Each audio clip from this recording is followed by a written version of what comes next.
Eloi, vull invertir els meus estalvis i em pregunto si Bitcoin és una bona manera de començar. A veure, Josep, les persones és normal que tinguem un tarannà més aviat conservador i que vulguem mantenir els nostres estalvis. En aquest sentit, et diria que Bitcoin no seria recomanable com a via principal d'inversió, sobretot si el nostre perfil és conservador, si volem mantenir el nostre patrimoni i si necessitem els diners a curt termini. Si no és per a minoristes, quin perfil d'inversor inverteix en Bitcoin?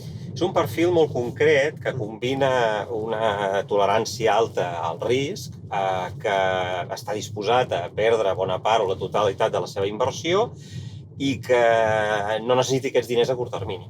Alguna recomanació?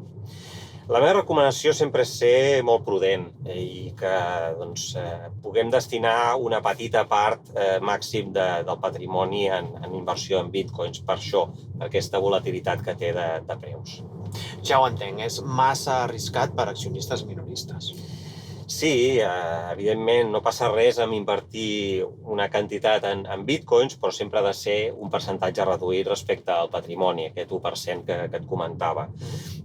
Bitcoin té coses positives i és que ha permès innovació i ha permès que en el futur veiem monedes digitals com un euro digital o el dòlar digital.